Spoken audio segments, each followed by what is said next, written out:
Malta mhux biss wettqet imma għamlet aktar milli felħet fejn tidħol il-kriżi tal-immigrazzjoni.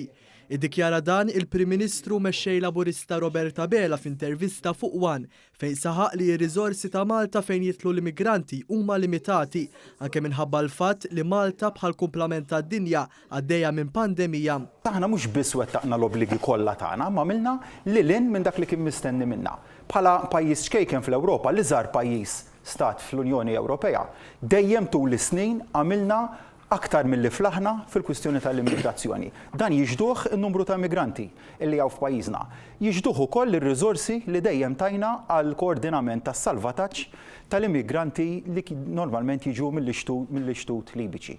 Dr. Abela spjega li għall-ewwel darba Malta qed taffaċċja din il-problema bis-serjetà hekk kif pajjiżna ma jiflaħx aktar numri kbar ta' immigranti.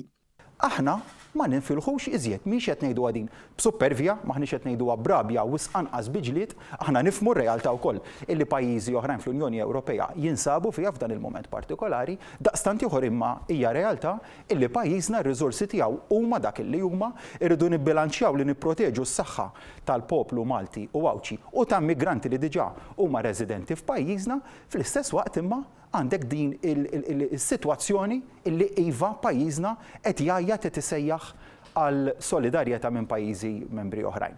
Il-Prim Ministru saħaq li dan huwa mument li suppost kulħadd jiġbed ħabel wieħed, iżda minflok sab oppożizzjoni li minflok offrit l-appoġġ tagħha fetħet denunzja biex titfalilu lill-Brigadier tal-Forzi Armati ta' Malta u lis-soldati għal omor il-ħabs. Robert Abela qal li l-aqwa soluzzjoni għal din il-problema hija li meta l-immigranti jidħlu f'pajjiżna ikun hemm diġà pjan ta' rilokazzjoni. Jiena rrid nara li jkollna soluzzjoni għall-futur, għall-ġejjieni. Fejn inti jekk waslet dajsa mill-ixtut Libiċi jew daħlet fl-SAR tagħna, iva nikkoordinaw is-salvataġġ.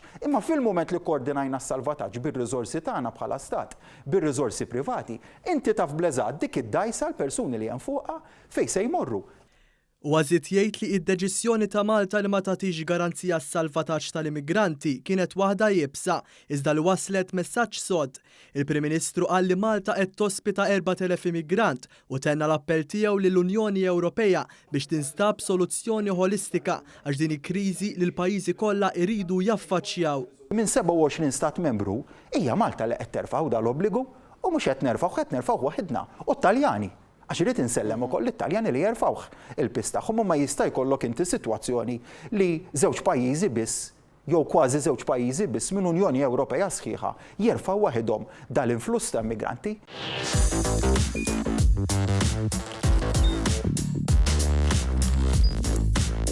Idħol fuq one.com.mt u hemmhekk tista' tara l-programmi kollha li jxandru fuq One permezz ta' One Play.